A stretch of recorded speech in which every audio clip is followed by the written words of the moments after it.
Welcome to Human Risk, a podcast dedicated to the understanding of human behaviour as a risk. Here's your host, Christian Hunt. Hello and welcome back to the show. Now, you've probably come across the idea that work is serious and that serious topics deserve serious handling. But what if that thinking is not only wrong, but actually counterproductive? On this episode, I'm exploring how comedy can make us more effective at work. My guest is Pep Rosenfeld, a comedian, improviser, and co-founder of Boom Chicago, an Amsterdam-based comedy club. He's also the author of a book, Work-Laugh Balance, a manifesto for injecting more humour into the working world. Not just for the sake of getting people to laugh, but for better collaboration, communication, and connection. In our discussion, Pep explains how a summer comedy adventure in Amsterdam turned into a lifelong career. We talk about the value of humour in the workplace, why it's more than just entertainment, and how it can be used as a powerful communication tool. Pep also shares why humour allows us to talk about the elephants in the room, why jokes can often be more honest than formal speeches, and how to be funny at work without becoming the office David Brent or Michael Scott. If you're curious about how laughter can make your workplace more human and how to do it without crossing the line, this is an episode for you. It's my discussion with Pep Rosenfeld on work-laugh balance. Pep, welcome to the Human Risk Podcast. Thank you so much. It's great to be here. And I have to say, I feel like the real risk is having me on your podcast in the first place. So thanks very much for doing so. Absolute pleasure to have you here. And look, I guess the first question I've got to ask you, I'm in Munich, you're in Amsterdam. What is an American comedian doing in Amsterdam? What's a British risk manager doing in Munich? No, the truth is my best friend and I, I might even mention this in the book, but my best friend and I, we were doing that very classic American 2 days here, 2 days there trip through Europe. And we started in Amsterdam for, I think, obvious reasons. And then we're going to end up in Greece. And while we're in Amsterdam, for obvious reasons, we had some sort of weird, crazy idea, which was, we should do a comedy show here next summer. And for the rest of the trip, that's all we could talk about. And so we convinced 4 friends to come out and do it with us the next summer. And it was A, lot of fun, but B, it was a kind of a big success. People came to the show. We actually made a little money. So the next year we rented a bigger space and got more people to come. And every year it got a little bit bigger. The summers got a little longer. Yeah, that was in 1993, that first summer. 1998 was the first year that the summer ended up going year round. And in 2013, we moved into the space where I'm currently sitting to record this. And what started as a crazy idea for a fun summer project turned accidentally into a fantastic and satisfying life decision. Love it. And I love the fact that you did actually manage to leave Amsterdam, because I'm sure there are plenty of people that have arrived and never quite finished the journey that you managed around the continent. But your club is called Boom Chicago, and boom is a very Dutch word, so that I'll give you. But Chicago does not sound very Dutch. Tell us a bit about that. Well, the irony is, so we're both from Chicago. We're both from just outside of Chicago, and the type of comedy we were doing originally was all improv comedy. Any Chicagoan will tell you that the home of improv comedy is Chicago. I'm sure people from other cities will tell you a different story, but we Chicagoans are adamant that that's where comedy, improv comedy originated. So we really wanted to have Chicago in the title. And then for the boom, we just wanted it to be a word that meant, the same thing in every language. Something is happening and it's exciting. And so we made it Boom Chicago. What we didn't know was that the word BOOM is a Dutch word that means tree. Boom is the word for tree. So we accidentally titled our show Tree Chicago, which was not the idea, but worked out just fine anyway.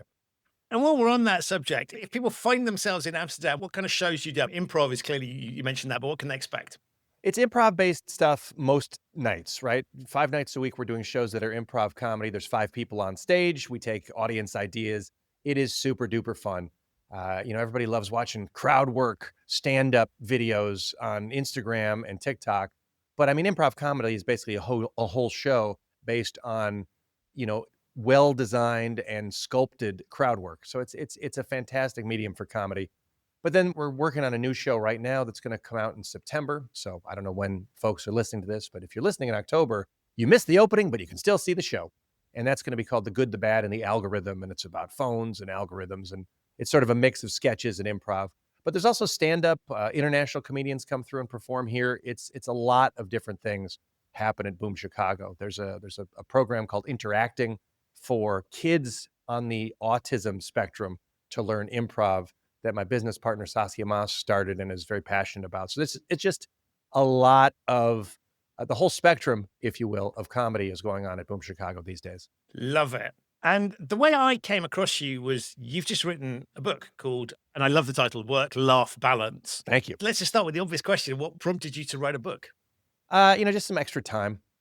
No, It's so well remunerated as well. I would imagine it's very tempting. yeah, it's like I got nothing better to do. Let's write a book. So, we started doing shows just for, punters, just for average audiences. But a few years into our run, we were approached by businesses to do shows for businesses. And little by little, that became a huge part of our business model. And now it's actually like a separate company, which we call Boom Chicago for Business, where it's a whole B2B organization. We do shows for businesses. We host their events. We teach, masterclass workshops about presentation skills or leadership or collaboration, active listening, everything that makes companies better. And for us, humor is always a part of what makes those work well, what makes us hosting their events work even better than some other host, us teaching a class even better than some other class. It's because humor is always a part of that. And it hit me that I think all work is better with a little taste of humor mixed into it. That's why we have a motto at Boom for Business, which is humor makes business better. But it's where I came up with this idea for finding your work-laugh balance, because I think a lot of people believe that work is work and humor is something that happens outside of work. And if it happens in work, it must be some, lewd, sexist ass who's making the jokes. And I wanted to write a book that not just showed people why humor is important to them and to their workplace, how they can actually become funnier, and how they can avoid using their newfound humor powers for being a sexist ass at work. I think one of the things behind that, we shouldn't laugh about stuff, is that it's not a laughing matter, it's serious. And we see this particularly in work, serious context, we're here to do serious things. And so it tends not to find its way in for those reasons. And it kind of gets eliminated. Legal documents have to be serious because they're serious. We must look like we're serious people doing something. And that seems to me, and this is implicit in what you're saying, that seems to me to be, it's the wrong way to look at the world because it's not very human. And if you're trying to engage people, that's the best way to do it. But that seems to be quite a prevalent logic. Well, I talk in the book about how I feel like a lot of people, when they go to their jobs, it's almost like we're putting on a show, right? We dress in a way we don't dress at home. We speak with a language that we don't, I don't circle back and put a pin in what my kids want for breakfast, right? Like it's a bit of an act we put on. And on the one level, it's good, because it gets us all on the same page, and it gets us all like, if, one person was, I don't know, if my real self at work is naked and I'm a, free swearing sailor, maybe that's not so helpful in the workplace. So, I mean, standardizing things a bit makes sense, but to standardize away all the things that make us human, I think it's ridiculous and a mistake. And I think humor, like you say, humor is a huge part of what makes us human. So having it at work, I mean, we spend, a third of our waking hours at work? God forbid we laugh during a third of our waking hours.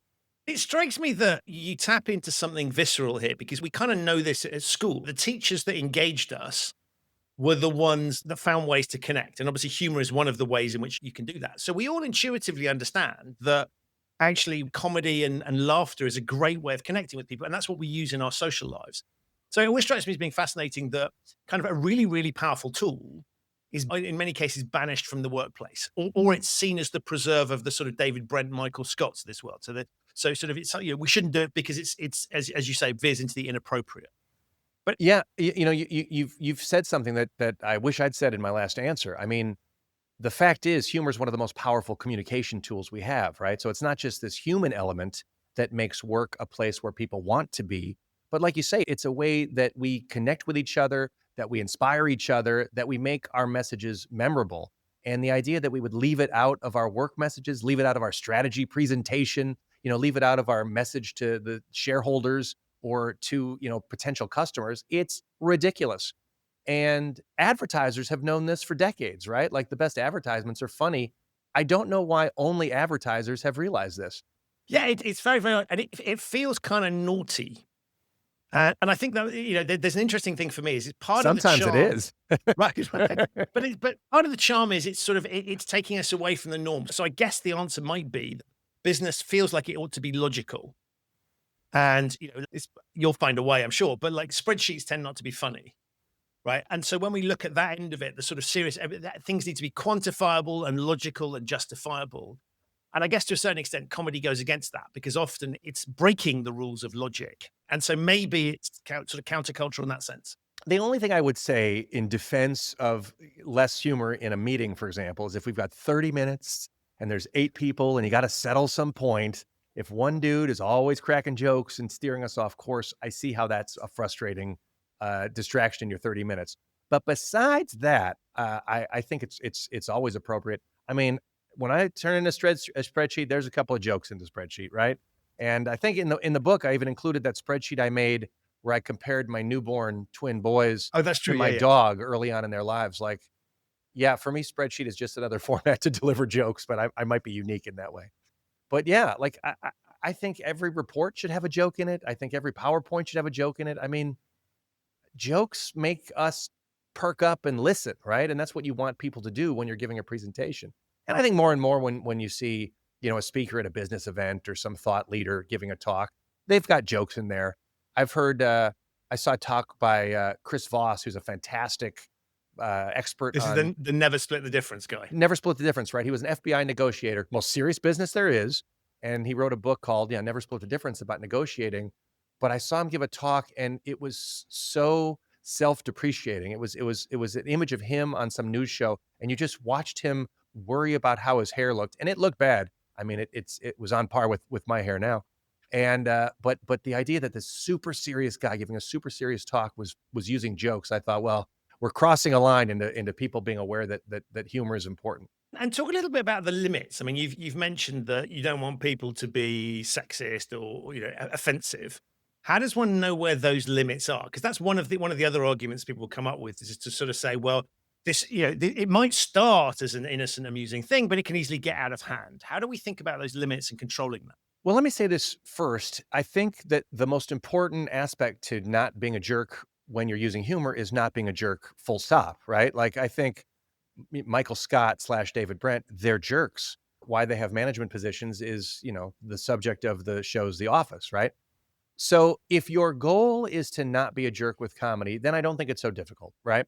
Like, I think, step one is probably your first target for humor can be yourself. Make fun of yourself first, and then everybody knows, oh, when they make a joke, it's a joke, full stop, right? It's meant to be funny. It's not meant to be an insult.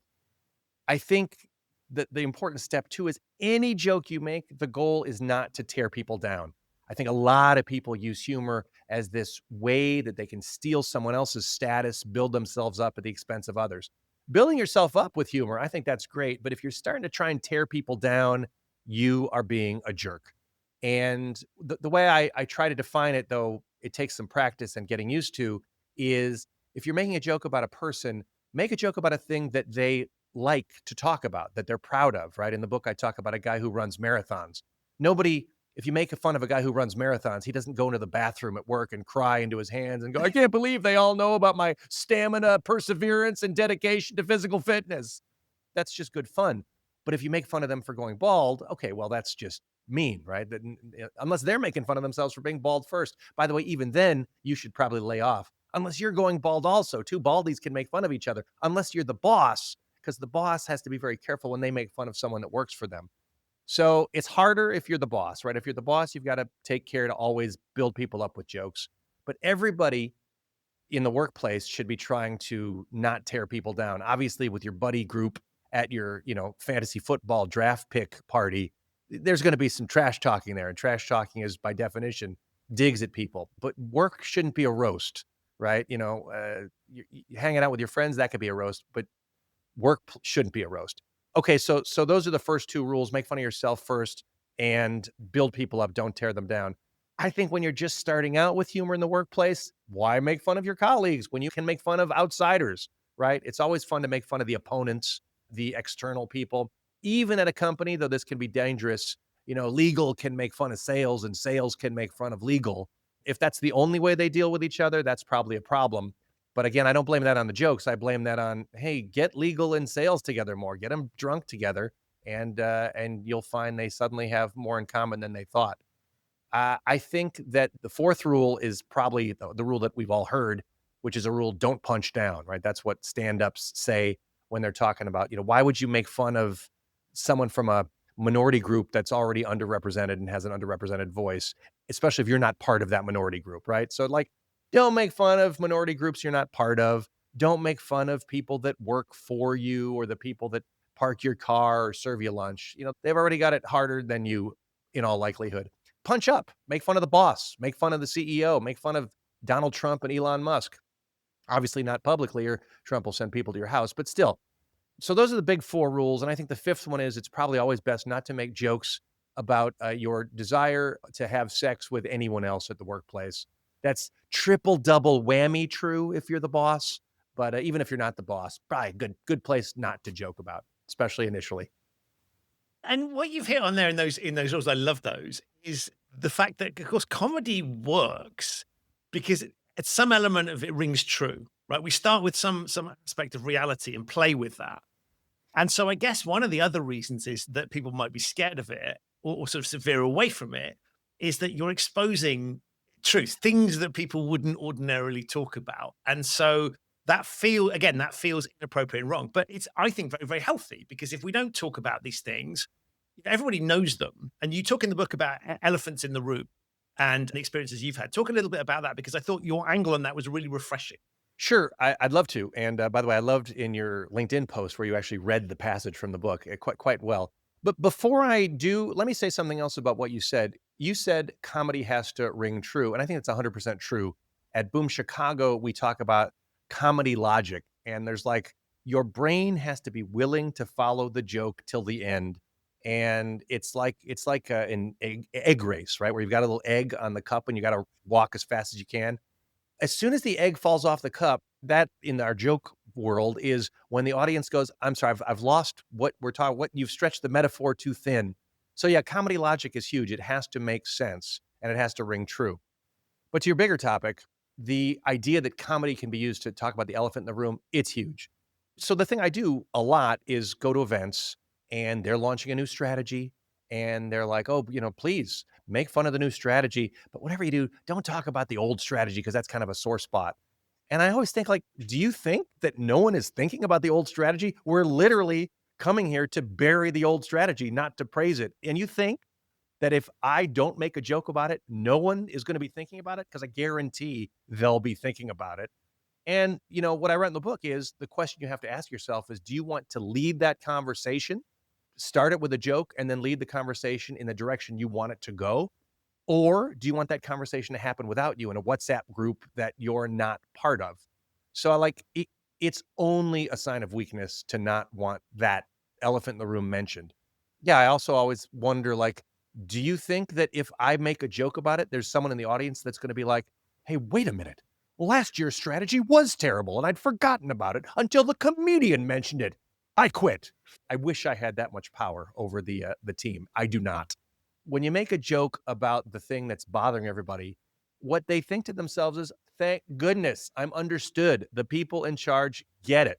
It was a crappy strategy. We all thought so. They've gotten rid of it. Finally, I'm glad the boss can joke about it. And if the boss can't joke about it, I'm happy to be there to host their event and be a surrogate joke maker. And I think this dynamic is so prevalent because I've had it with a few conferences and things. Well, please don't talk about this. And I'm like, it was on the front page of the Financial Times, right? So I think what you say applies to the sort of things that are not necessarily in the public domain. But if they are, then absolutely lean into that. And it always seems to me, riffing off your point, that actually, if you've got someone external coming in, they can go a bit further than you can. And I think one of the benefits of the sorts of things you were talking about is coming in. Comedy gives you, it's sort of court jester logic. You can call stuff out in a much more extreme way than possibly someone internal could. And because you're kind of in and out, as I am within organizations, we don't have to own that on an ongoing basis, but we can open whatever the sort of comedy equivalent or the conversation, the Overton window. We can expose these things and say it's okay to talk about these things. Because if we don't talk about them, there's a problem, right? I can't tell you how much I love that you use the expression Overton window to talk about jokes at work, because that's fantastic. I can't wait to start using that at meetings.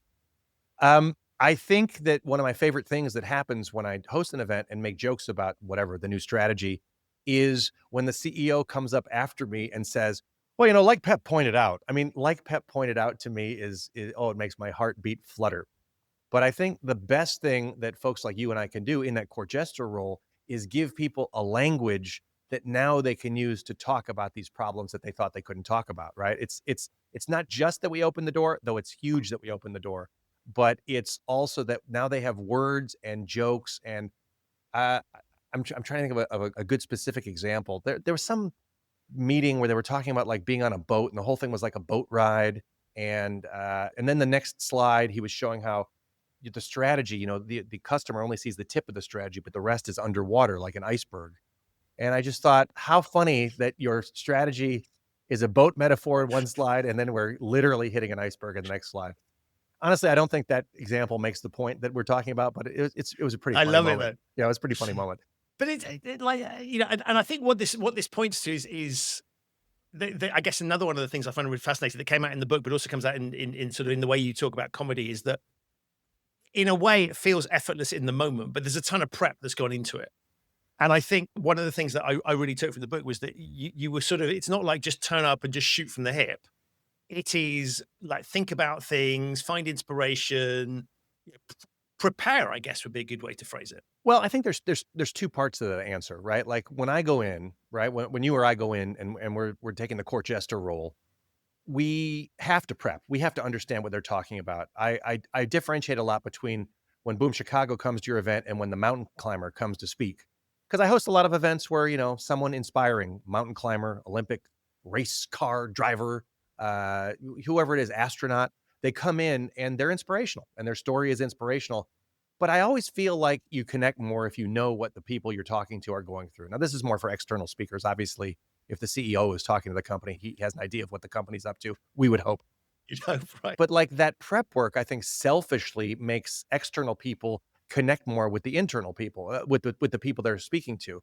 So like when I learn about a company and when I write jokes about a company and when I, you know, make sure I understand what they're talking about, it's not just for them, though it is, but it's for me because I can now make jokes and talk about the things that they're going to find funny.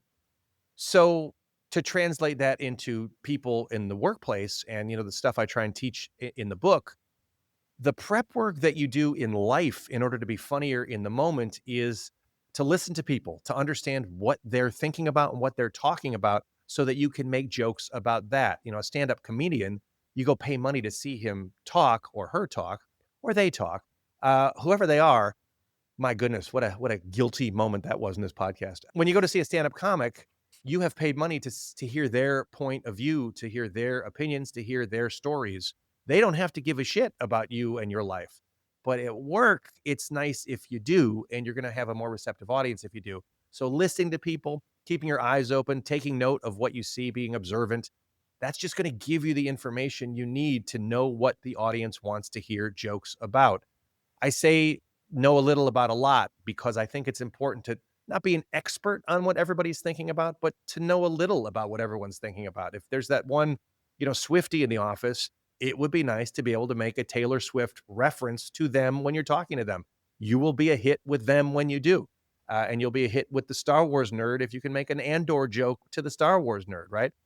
You don't have to be an expert on Andor, as I am, nor on Taylor Swift, as I also am. But to know a little bit about those things helps not just relate to them, make jokes for them, but to connect your business points to things that they're going to find interesting.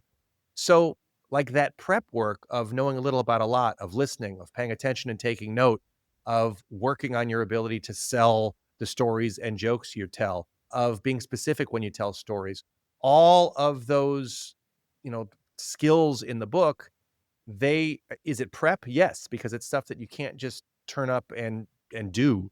But if you've been doing that for months and months and months, then when you do turn up, you'll be much more better positioned to make jokes successfully at work.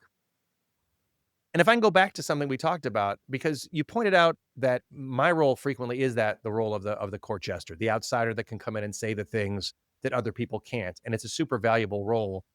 But I do want to stress that, you know, even if you're not the court jester outsider, you can use jokes to make points that maybe would be hard to make otherwise, to broach subjects that would be difficult otherwise to broach. you don't have to be me coming in from outside to do what we call in the book kidding on the square, to sort of open up a tough topic with a joke about that topic that you're joking about, but you kind of mean, like, hey, you called us in for the weekend. I assume we're going to be paid with stock in the company.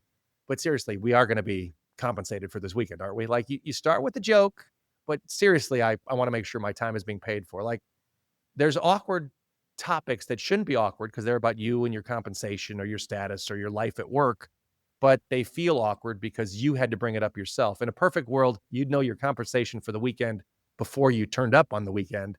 But in an imperfect world, a joke will help you get to that conversation easier. And cutting across a lot of the things you're saying, it's in the book, is implicit in what you're saying as well, is this idea of kind of living in the moment and being aware of what's going on. And I think one of the big shifts for me from working in the sort of corporate world to what I do now was in the corporate world, your life is completely organized, very regimented. It's almost like you have the more senior you are, actually, the less control you have over what's going on because your life is organized for you. Go from meeting to meeting to meeting. And it occurred to me that what you're promoting as a means of sort of finding comedic material is almost stopping and looking and paying attention to what's going on and being curious about the world and noticing things. And that struck me as being a very joyous human thing, which is we're often, particularly where we're moving. I can think of airports as a good example, right? You're being moved around out of, and I love that idea of you pointing out of just going, actually, just be a bit more aware of what's happening around you, because that's where you get interesting ideas. And that was what makes us more, that's how you connect with an audience, right? It's being more human. So I love this idea of taking what might be tedious situations where you might, and actually just going to step back and watch what's going on. And therefore, for me, that's all about living in the moment.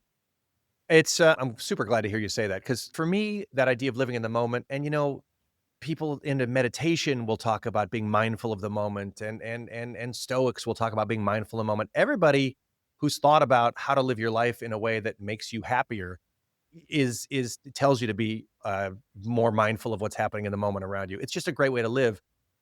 But being mindful of what's going on in the world around you is also a great way to be funnier. And yeah, if I'm in line at an airport, I mean, sometimes I look like a crazy person because I'll just start laughing out loud at something that I find ridiculous. And then sometimes, not always, I'm happy to say, but sometimes I'll turn to the person who clearly saw me laughing out loud and say, is it just me? And then point out what that crazy thing is. So yeah, it is. If you keep your eyes open and don't always go into your phone, and sometimes I'm reading on my phone in line at the airport too. I'm not a monster of mindfulness, but if you keep your eyes open, you notice the things that people see, but they didn't actually register in their brains. They see them, but they didn't notice them. If you can notice them, then when you call them back and make a joke about them and maybe just make a reference to them, people are like, oh my God, that was the slowest elevator I've been on. Oh my God, it is weird that it plays the same song over and over and over in the lobby.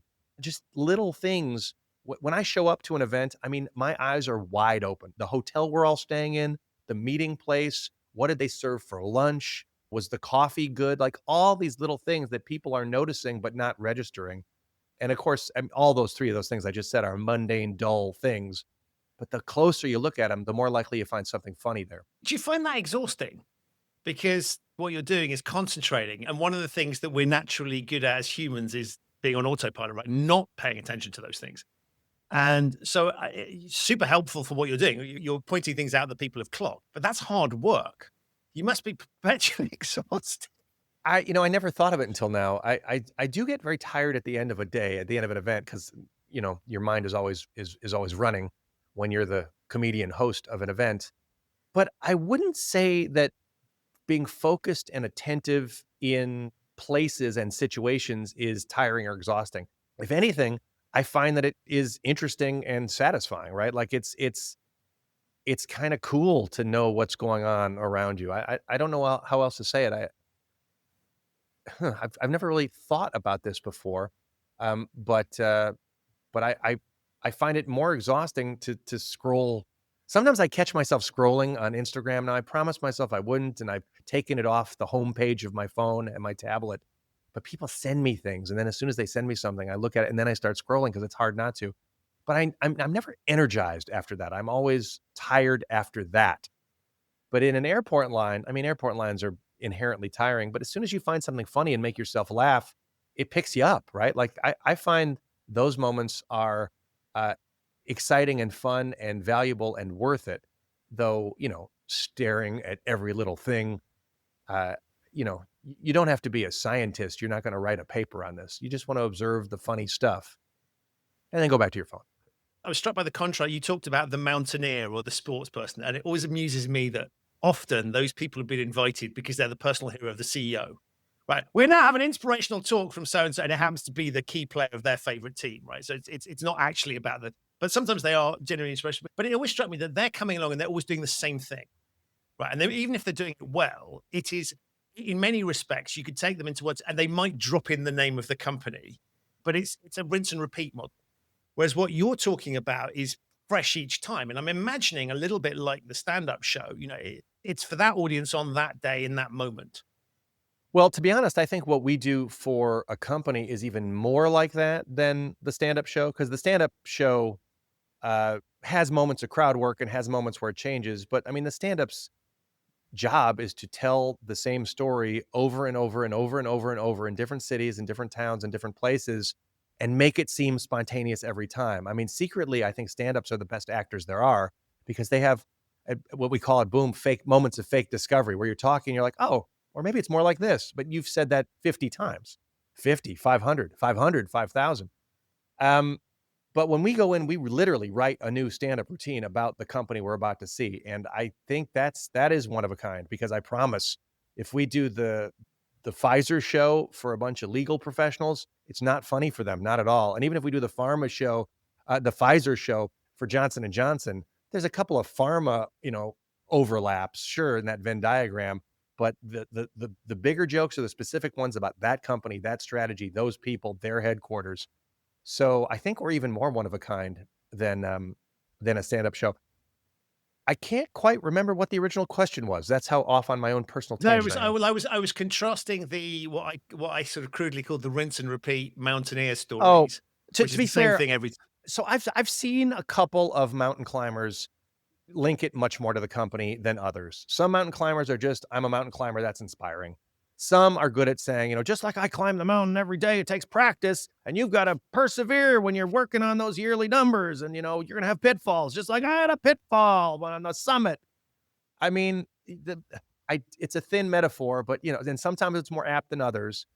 And I saw Andre Kuipers, the Dutch astronaut, and he gave a talk, and it wasn't linked to the company, but I had to go, this guy's been to space. I got 15 minutes for him and hear what it's like to be in space. Like, it was fascinating. It was inspiring. I don't know what it had to do with the company's strategy, but it was cool. I always have a fantasy that he's gonna say something like that, and it'll turn out he's a white supremacist, which he's not. But if he'll say something, and someone else will be like, "Oh my gosh, he's a racist," and I'll be like, "Yeah, but he's a racist who went to space, so let's give him a chance." Yeah, he's a spacist. Give him a chance. That's a delightful term. So some do it more than others, but yeah, I think at the bottom, at its heart, it is rinse and repeat. Having said that, a lot of people are interested in guys who went to space. A lot of people are interested in Olympic bike riders or mountain climbers or whatever. I don't think mountain climbing is an Olympic sport yet. It's coming. Yes. But there's an interesting thing there, right? Which is a bit of balance. And so if the thing was entirely filled with comedians, that'd be a stand-up show. Right. So actually, to your point, a little bit of that is not unhelpful, right? And maybe that's a memorable thing that sticks there. Maybe that's what gets people in the room in the first place, right? Or at least paying attention in the room. But it always seems to me that ultimately, if you want these events to be successful, they have to tie back effectively to those people in that room, because otherwise it's interesting storytelling, and it might be a great thing to talk about that we had so and so coming in to speak, but like, what's going to change within the organization? And if the purpose of the event logically has to be to get people to think differently about something, otherwise, what's the point in having them there? Right. Honestly, my favorite of the mountain climbing family is, hey, our company is dealing with a digital transformation or like AI, and we've brought in, Scott Galloway to talk about AI. Like, okay, Scott Galloway is a bit of a name, and he knows a lot, and he knows about AI. And I'm actually speaking 100% factually because I'm hosting an event in London in September, and Scott Galloway is coming to talk there. And I had to go, well, you're a translation company and you're bringing in Scott Galloway. That's quite a commitment to your customers. And that connects much more. I think his talk will connect much more to what they're doing. And I've seen him talk before, and he's pretty good at connecting his work with what the company's working on. But I've just contradicted myself. That by definition means he's not a rinse and repeat marquee name just to bring people in. So you're right. Sometimes it brings people in. I mean, I'm not saying that everyone should be a comic. And when I give a keynote, it's not all funny, right? Like there is, well, it is all funny, but there's real takeaways about communication or listening or whatever it is they need me to talk about. I have a toolkit of, interactive activities that can help people get better at what they're doing. It's all bookended with humor, and there's humor along the way. But even if I'm there if I'm talking for longer than 20 minutes, there's probably something serious in there. And you mentioned AI. And one of the things I think is really fascinating is as the AI apocalypse or utopia, depending, because we seem to have to take one view or the other. Is that coming? Comedy struck me as being, and I've played with this a little bit. It's sort of like, can it write jokes? And even if you feed it an existing funny joke, it dissects it in a way that is entirely logical, but not funny. And that struck me as being a great example of the machines really struggle with that because they can't find that. They don't know what it is that makes something funny. And if you dissect a joke too far, it doesn't work. So that was struck me as being a sort of future-proof. If we looked at the threat of AI taking roles over, comedy doesn't strike me as being a place that it can intentionally operate in. It might sometimes do things that are funny. I'm going to touch wood as you're saying that AI can't take over comedy yet. Right now, when I have AI write jokes, it is typically to demonstrate to an audience afraid of AI that AI can't write jokes. And the best part is I'll ask ChatGPT is my go-to.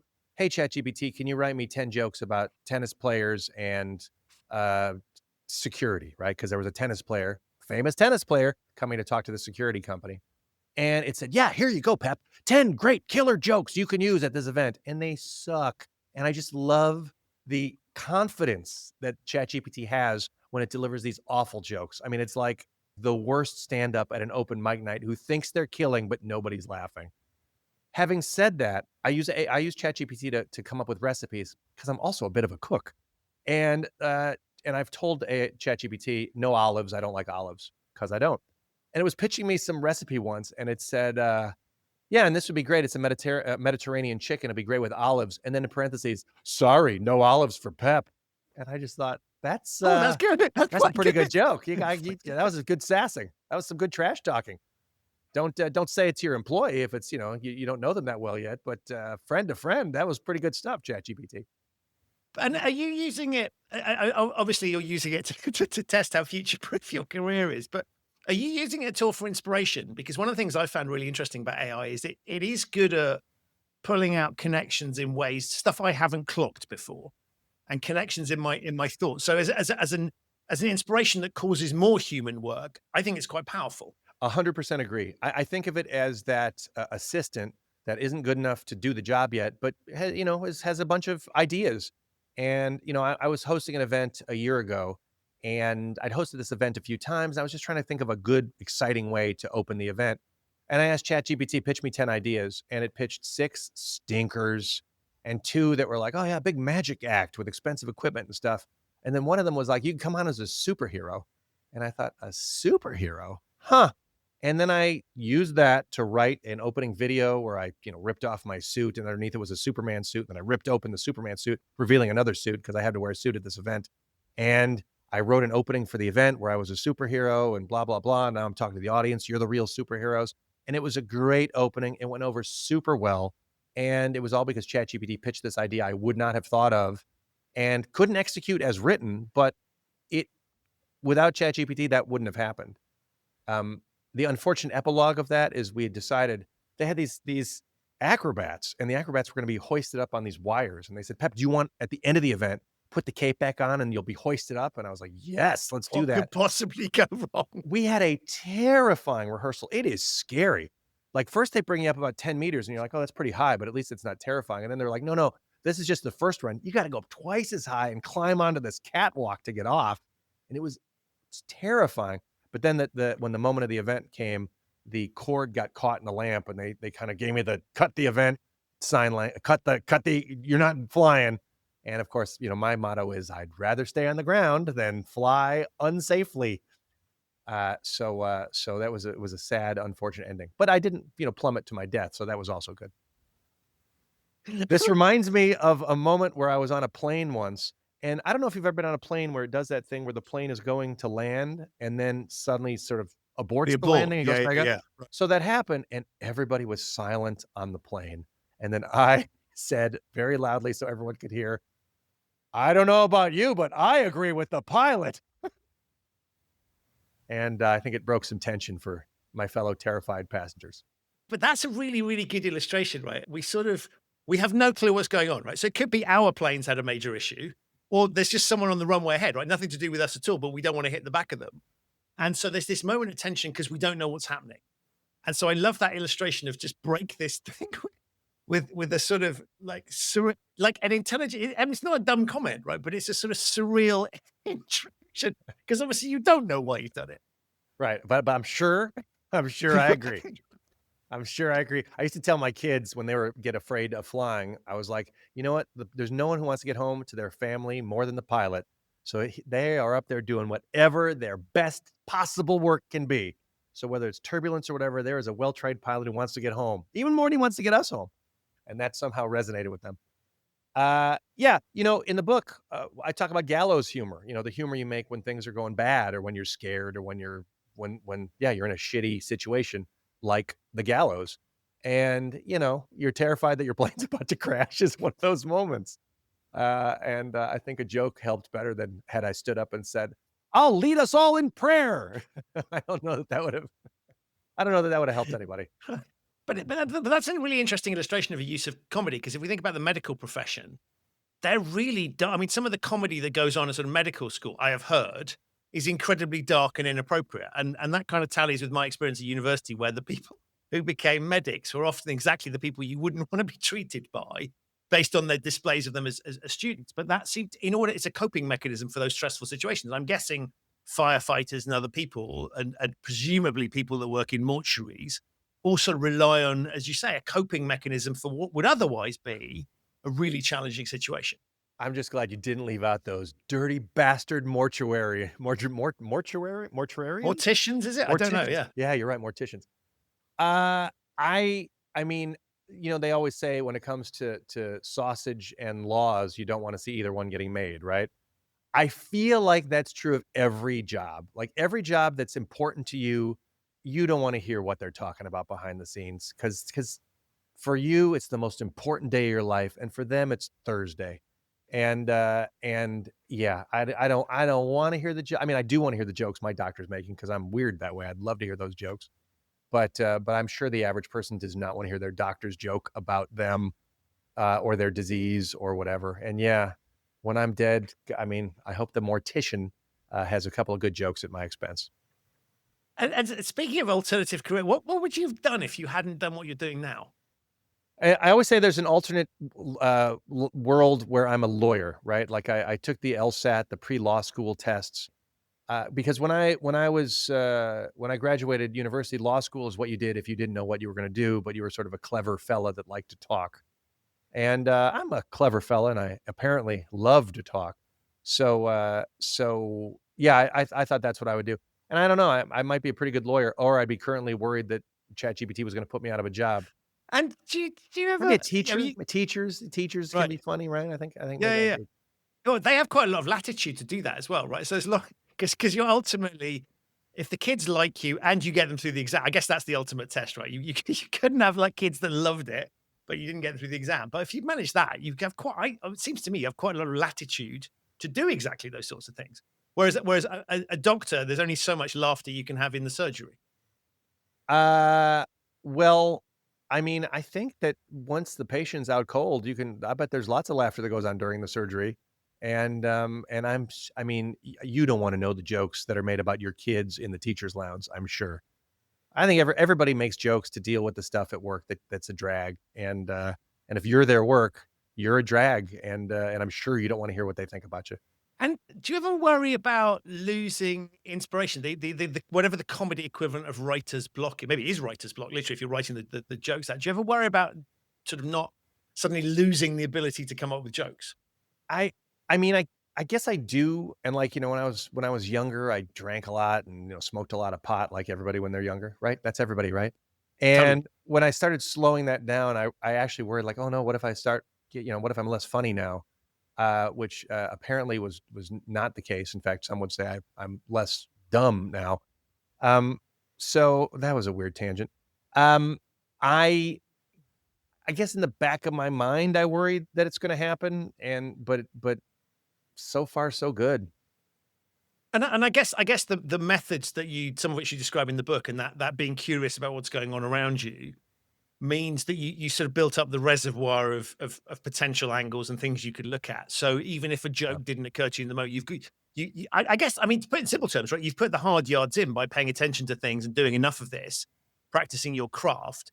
That I guess to some extent, and actually this is ironic given my comments about rinse and repeat. To some extent, you can lean on the back catalogue. Well, you can lean on the back catalog. I'd be lying to say you can't. But the fun part is the new jokes, right? The fun part is when you discover something new. So when that stops, then you'd have to go, well, no, then you'd do 3 years of backlog only, of back catalog only. I was thinking about sort of musicians, right? You just tour and do the greatest hits until the new album strikes.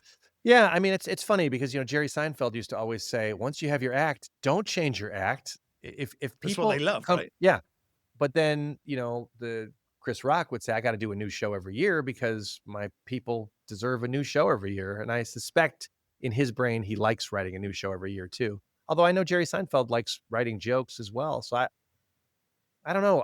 I think comedians like writing jokes. I love writing jokes. When I come up with something funny and comedians also will like dissecting a joke and talking about what made it funny and what could make it funnier.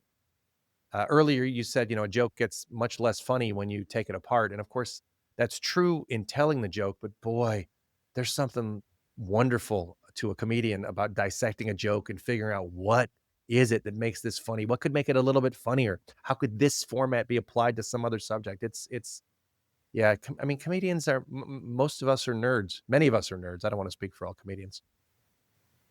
And it strikes me there's something interesting about, and I guess this is true of any sort of form of human creative endeavor, is that the success of it is whether people like it.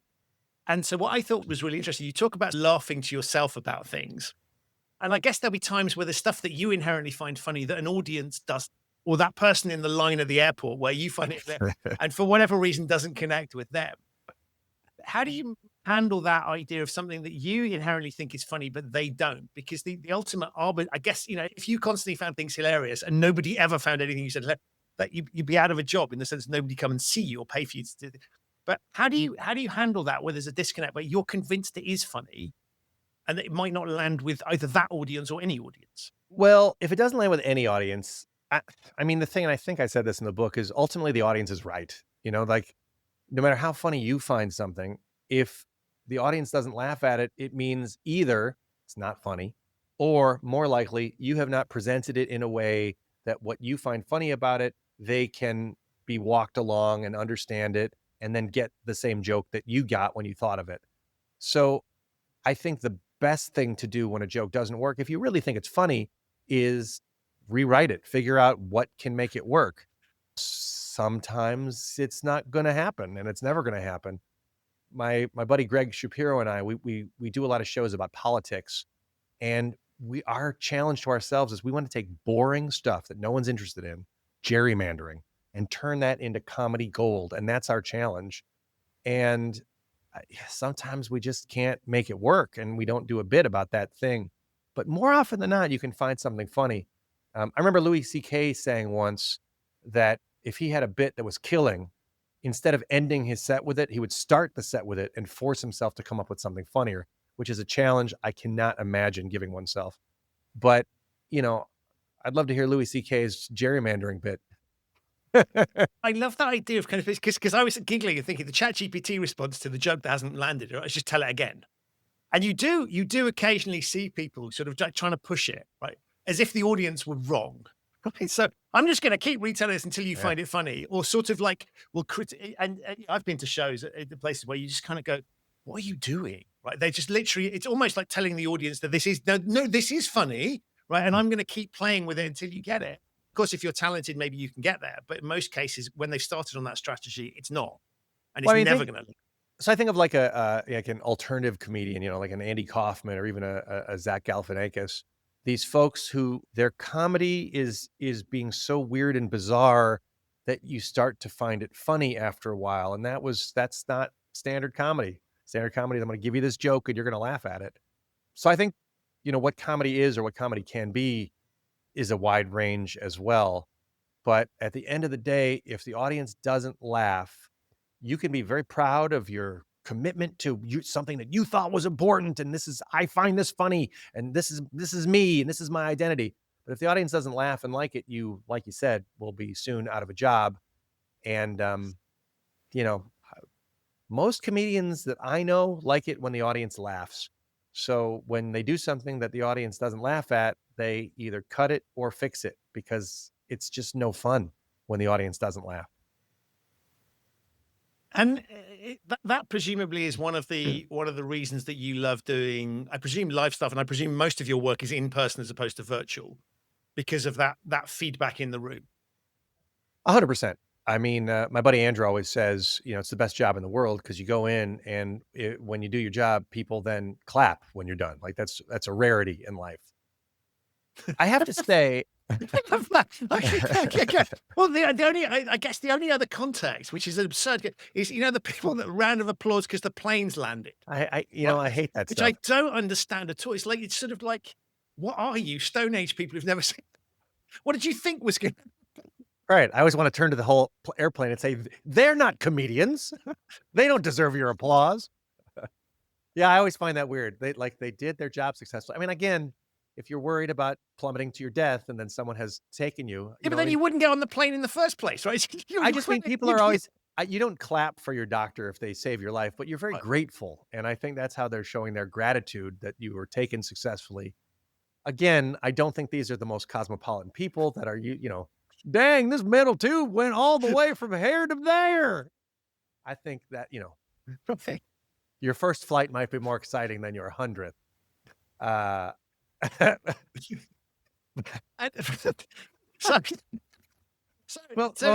go back to doing the job. What was the original question that made me say that about? I was talking about the audience in the room and the idea. Oh yeah. Of, virtual. Well, it's funny you talked about virtual. So during COVID, we would write stand up for companies, and they would have their strategy meeting, and it must have been miserable to go to a strategy meeting that was virtual.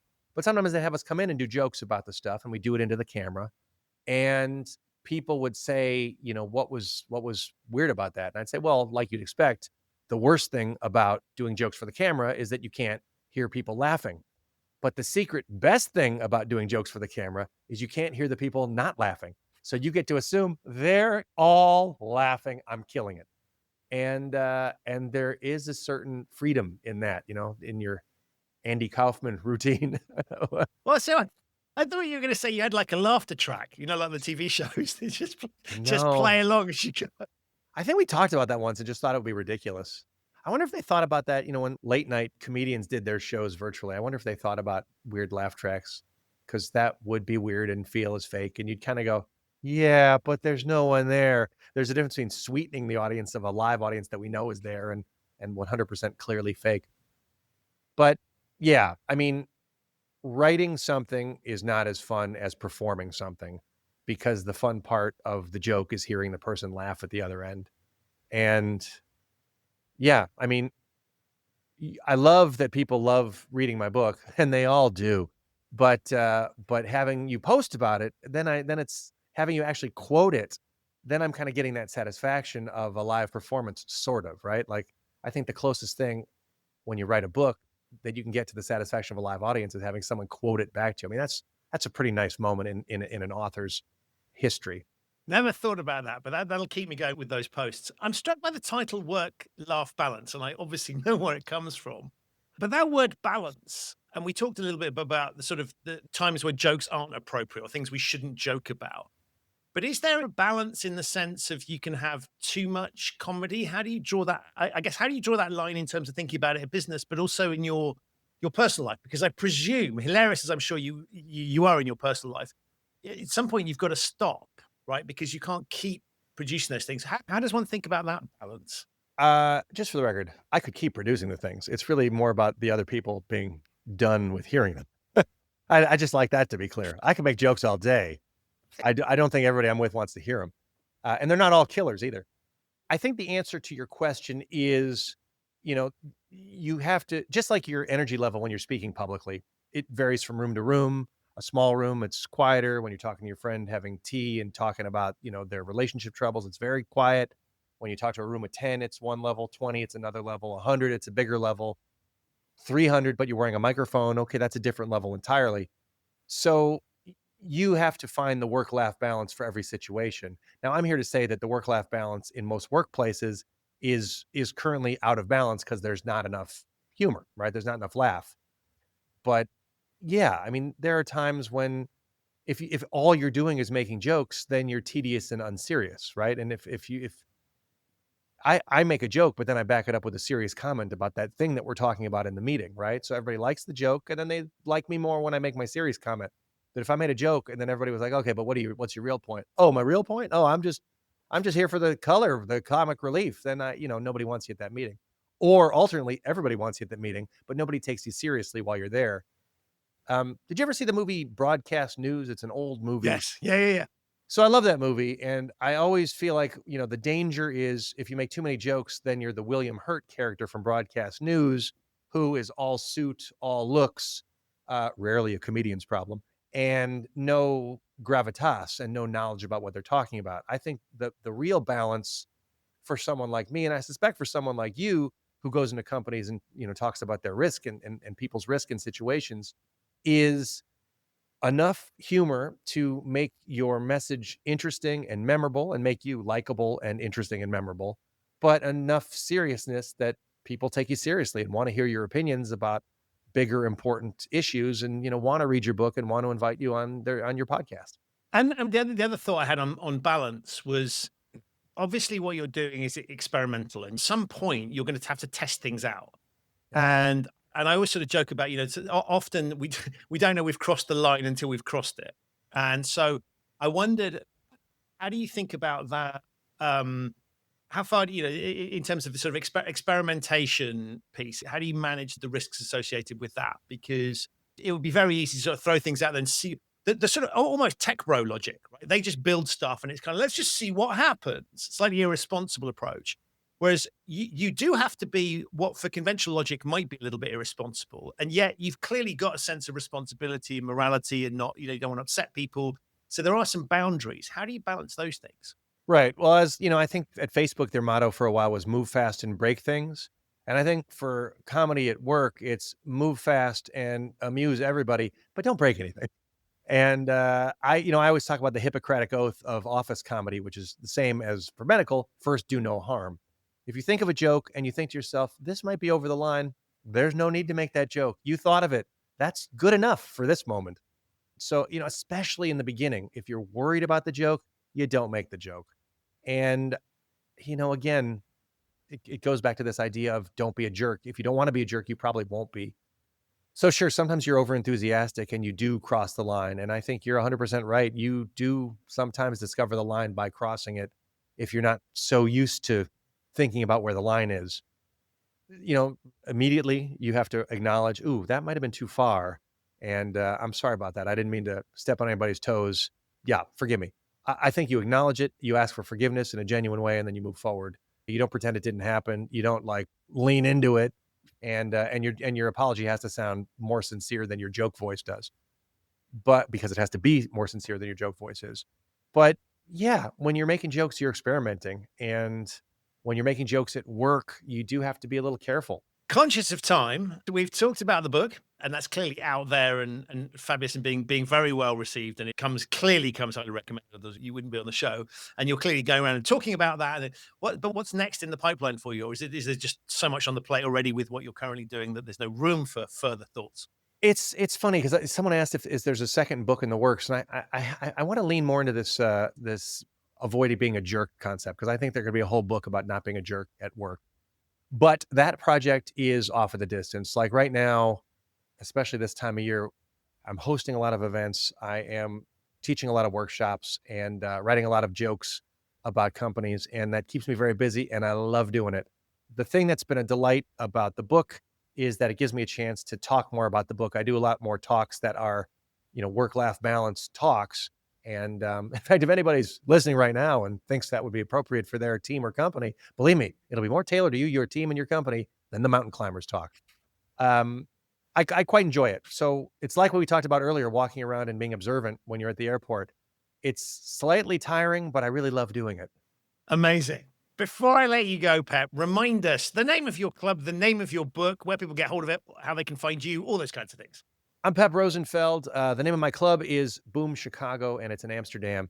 And it's ironically not in Chicago. It's only in Amsterdam. Here's the place to go. The book is called Work, Laugh, Balance. It is right now available only on Dutch and I hear German Amazon. And so that's the place to get it. Though, if you're familiar with English book distributors or American book distributors, I'd love to hear from you. And if you are reaching out to me, I'm Pep Rosenfeld on just about all social media. Having said that, I've been on X a lot less recently. LinkedIn's a great place to find me, Instagram as well. And again, I'm Pep Rosenfeld. I think I'm the only Pep Rosenfeld out there. Amazing. Well, just in case there's another one, we will put, I don't know who we is. I will put links to all of those things in the show notes so people can find it. And as you say, I managed to get hold of my copy through Amazon Germany. So I'm sure the Amazon tentacles may be stretching further than we dare think. So that's a good place to get it. But links to all of those things in the show notes. But Pep, as people would have detected, you're just such a great, the book is fabulously written. It's really engaging. I love the fact that it was stepping back and thinking about the methodology, but also there's some really practical stuff in there. So you come away with a sense of why this matters, but also how you can be better at bringing it in. So loved it. Comes highly recommended. Thank you so much for the conversation. Next time I'm in Amsterdam, which will be very soon, I'm going to pop in and enjoy some comedy from you for live. But in the meantime, we will have the podcast and say thank you so much for all of the things you've done, but above all, for being an amazing guest on the show. Thanks very much. Thanks again for the kind words about the book and for inviting me here. And when you do come to Amsterdam, make sure you let me know first so I can buy a drink when you're here. Amazing. Look forward to it. Thank you. I'm waving like it's audio. I mean, like it's video. So that's it for this episode of the show. My enormous thanks to you for listening and to Pep for appearing. To find out more about him, his book, Work, Laugh, Balance, and his club, Boom Chicago, have a look in the show notes. There are links to those there. If this is your first time listening to the Human Risk Podcast, where have you been? But thank you so much for joining me. You can subscribe wherever you get your quality audio content. It is available on all of the major podcasting platforms. If you like what you heard, please do leave a review. It helps other people who might enjoy the show to discover it and allows me to continue to attract high-quality guests. To discover episodes of the show that you might have missed, and we are well into the 300s now, visit the show's website, which is humanriskpodcast.com. I will be back very soon with another episode, but in the meantime, stay safe. If you find yourself in a situation at work that feels overly formal or emotionally sterile, why not try adding a little bit of humour? It might just help you connect, communicate and collaborate in a more effective way. But above all, thank you so much for listening.